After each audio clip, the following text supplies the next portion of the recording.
Counselling psychology का block 5 है ये, यूनिट 15। अगर काउंसलिंग को और भी बेहतर तरीके से समझना है तो ये चैप्टर हमारी बहुत ज़्यादा हेल्प करेगा। परामर्श का भारतीय उपागम, ठीक है। तो हमारे जो भारत में है वहाँ पे काउंसलिंग का क्या महत्व है, यहाँ लोग काउंसलिंग का मतलब क्या समझते हैं और काउंसलिंग भारतीय दृष्टिकोण के हिसाब से क्या होता है। भारत और काउंसलिंग, भारतीय काउंसलिंग या जो भी चीज़ें अगर आपसे पूछी जाएंगी जहाँ पर भारत और भारतीय या काउंसलिंग शब्द का, परामर्श शब्द का यूज़ होगा, वहाँ पर आप इस चैप्टर से रिलेटेड कोई भी आप टॉपिक लिख दोगे तो आपका अच्छा खासा नंबर आ जाएगा। भारत में परामर्श जो है कोई नई बात नहीं है, ठीक है। स्टार्टिंग वाले चैप्टर में जो हमने भागवत गीता की बात की थी, यहाँ पर उसके बारे में भी बताया गया है। भारतीय संदर्भ में परामर्श स्वदेशी उपागम, ठीक है। तो हमारे जो ग्रंथ है, हिंदू ग्रंथों में परामर्श यानी काउंसलिंग को एक बहुत ही इम्पॉर्टेंट माना गया है। ये हमारे कर्म से भी जुड़ा हुआ है, ठीक है।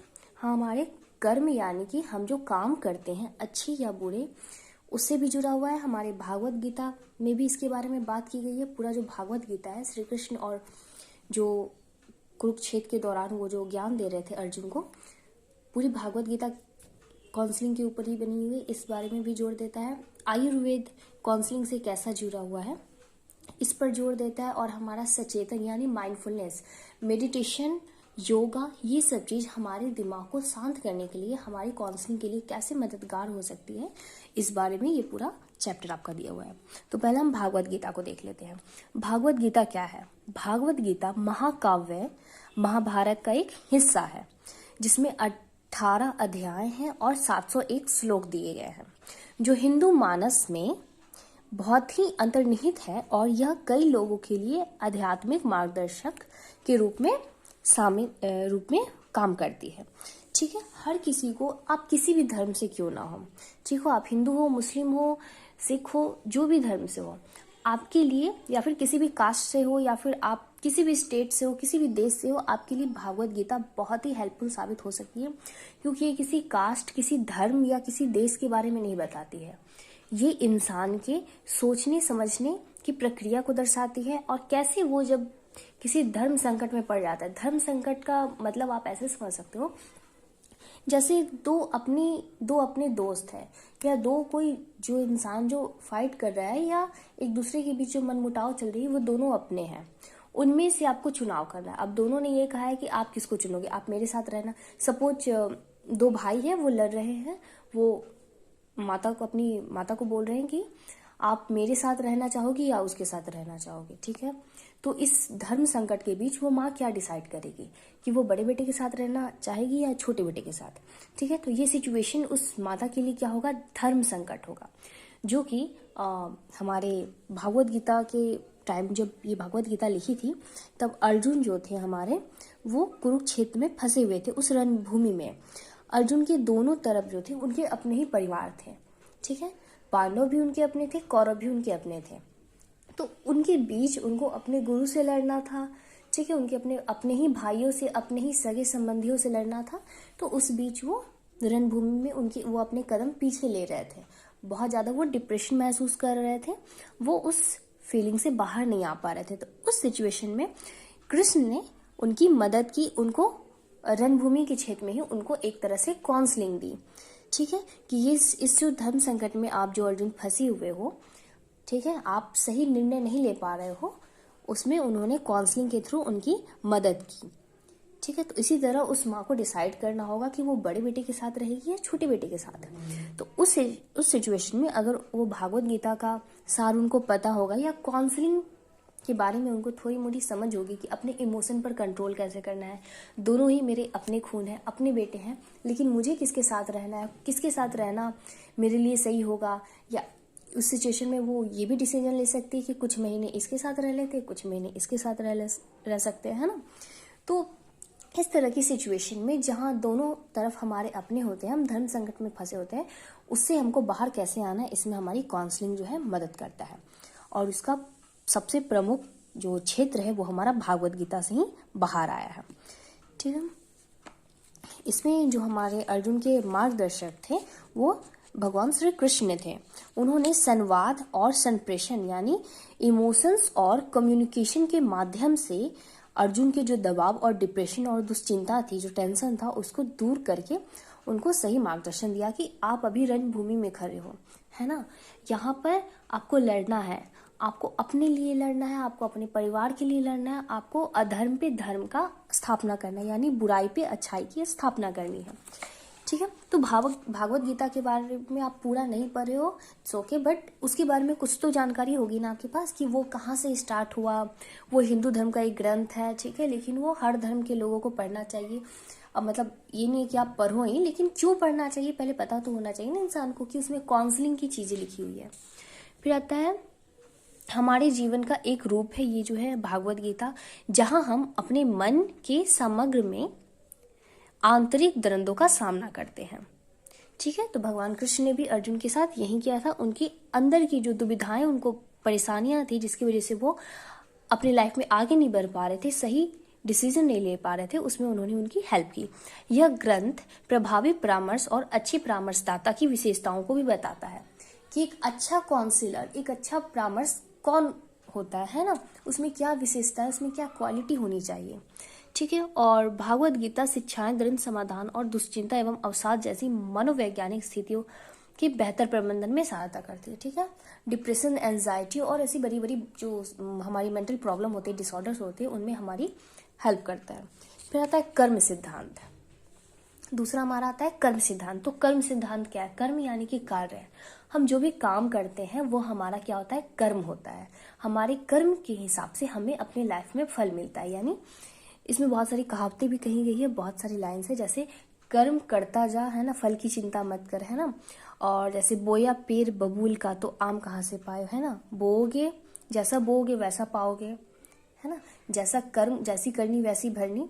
तो इस तरीके से हम कर्म के सिद्धांत को समझ सकते कि इंसान जैसा कर्म करता है, अगर कोई अच्छा कर्म करेगा तो उसको आज नहीं कल नहीं, लेकिन उसके लाइफ में एक न एक दिन उसे अच्छा रिजल्ट मिलेगा।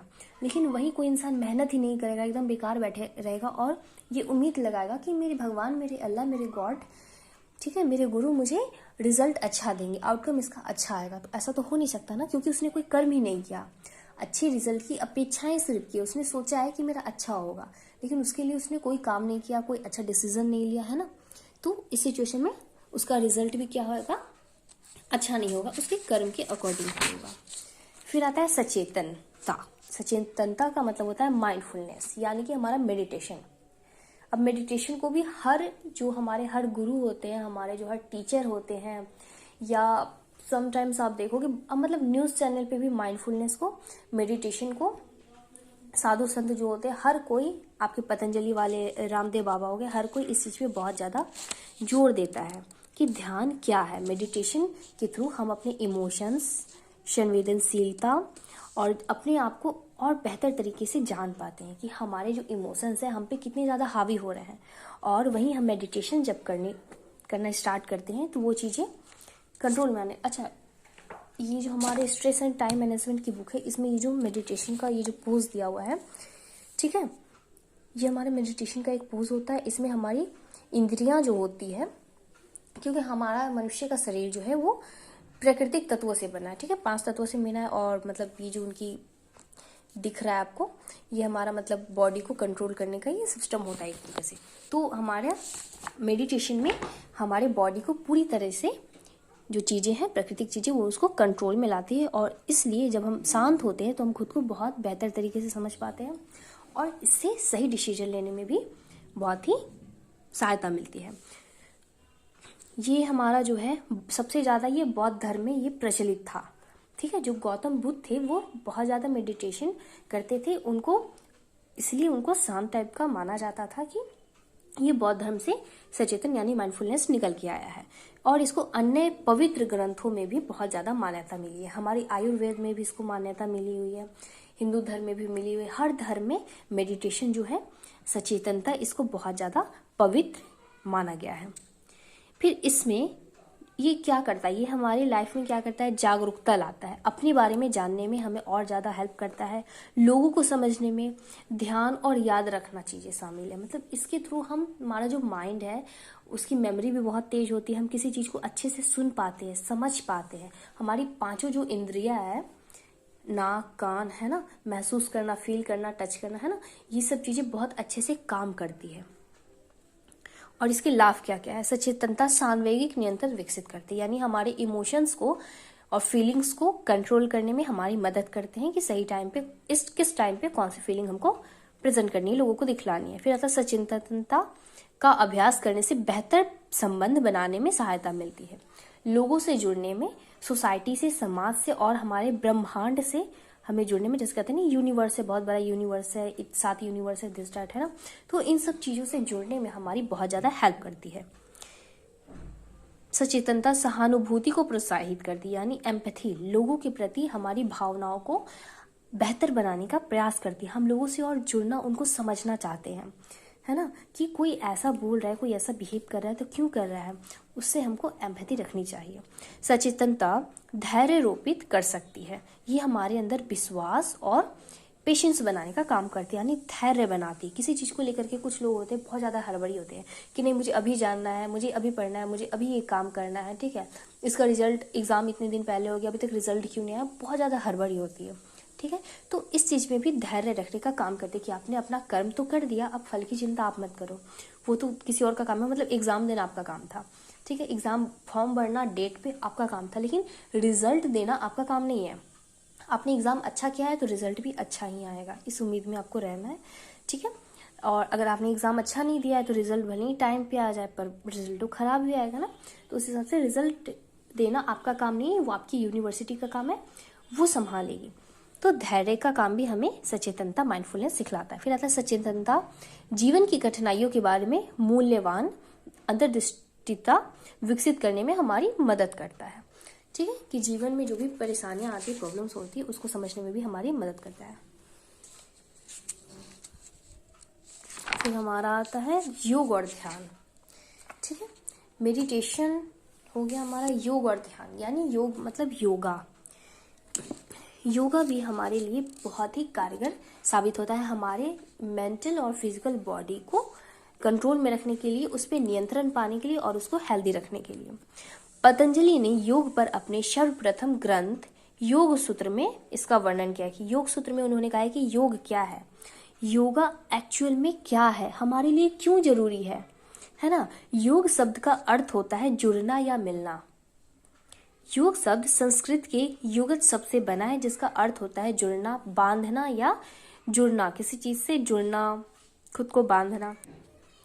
इसका लक्ष्य, इसका टारगेट ये होता है कि मनुष्य जो है अपने शरीर, मन और अपने इंद्रियों, ये जो हमारी इंद्रियां हैं, ठीक है, इन पर कंट्रोल करना, नियंत्रण पाना और सभी स्तरों पर स्वयं को समझना।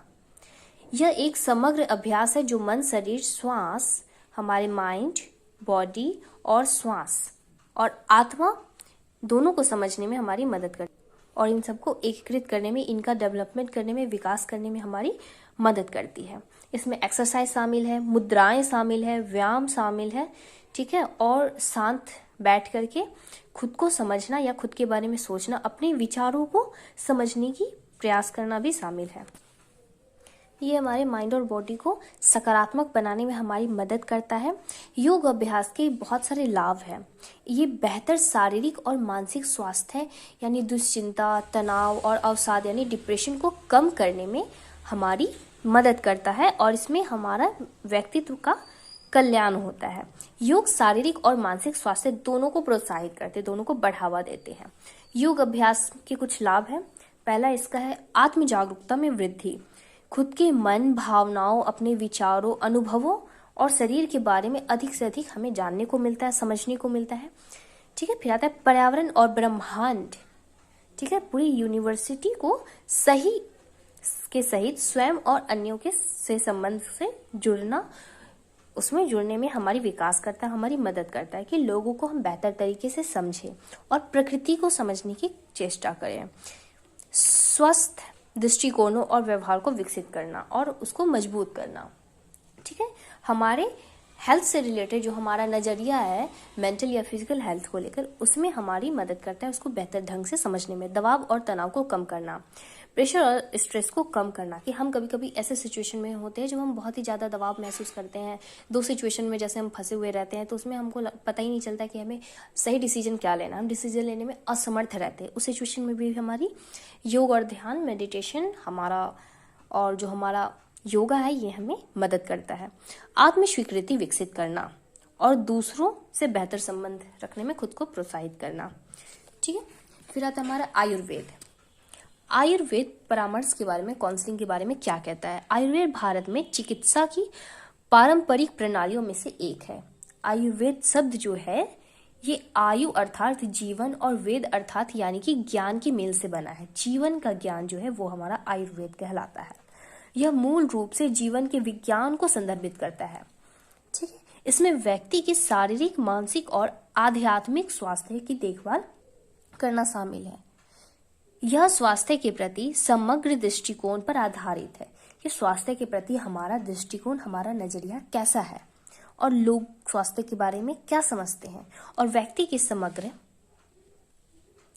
रूप से व्यवहार करता है। आयुर्वेद स्वास्थ्य को शरीर, मन और आत्मा के बीच सही संतुलन बनाने में मदद करता है। यानी आयुर्वेद जो है हमारे हेल्थ, फिजिकल, मेंटल हेल्थ और हमारी आत्मा, ठीक है, हमारे सोल के बीच जो है एक कंट्रोल, सही से संतुलन बनाने में मदद करता है, क्योंकि ये सब एक दूसरे से परस्पर जुड़े हुए हैं, जिसकी वजह से हमारी पूरी जो बॉडी है वो काम करती है। तो इसमें संतुलन नहीं रहेगा तो हमारी बॉडी जो है सही से काम नहीं कर पाएगी और हम इसकी वजह से अस्वस्थ हो जाएंगे, यानी बीमार पड़ जाएंगे।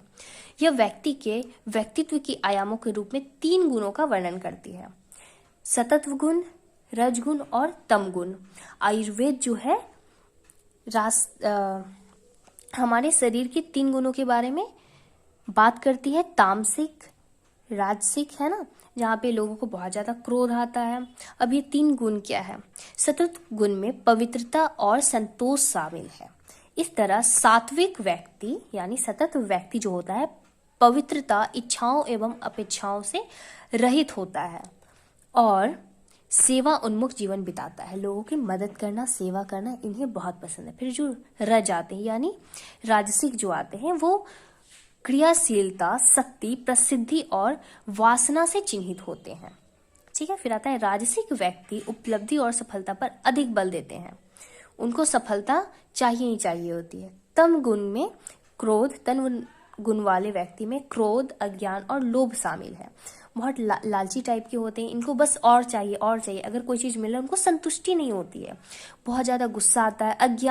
अज्ञानी टाइप के होते हैं, इनमें ज्ञान सार की बहुत कमी होती है। और तामसिक व्यक्ति को स्वार्थी प्रकृति का माना जाता है और व्यक्तिगत लाभ के लिए दूसरों को नुकसान पहुंचा सकते हैं। ये जो है अपने पर्सनल डेवलपमेंट के लिए, अपने फायदे के लिए दूसरों को हार्म कर सकते हैं। ठीक है। तो आयुर्वेद में हमें 3 गुणों के बारे में बताया गया है: सतत्व गुण, रज गुण और तम गुण। ठीक है।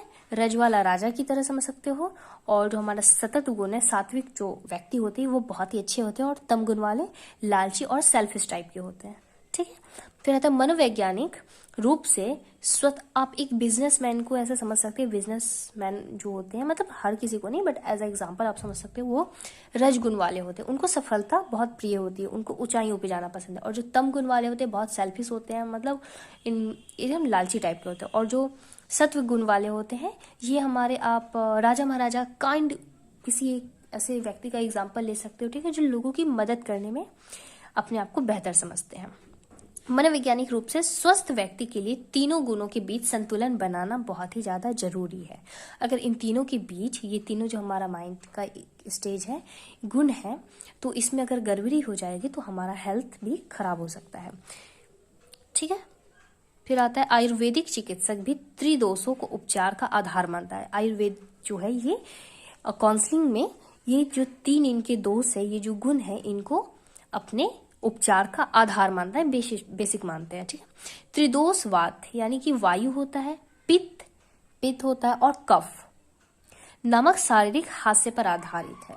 वायु, अग्नि और जल तत्वों के आधार पर मानव शरीर में ये 3 महत्वपूर्ण शक्तियां वे हमारे शारीरिक और मनोवैज्ञानिक कामकाज को प्रभावित करते हैं। ठीक है, कि हमारा मानव शरीर जो है अग्नि, जल, वायु, आकाश है ना, बिजली, इन सब चीज़ों से बना है, 5 तत्वों से बना है।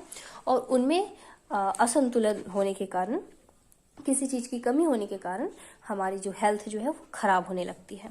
फिर वैदांतिक परामर्श। तो वैदांतिक परामर्श क्या है?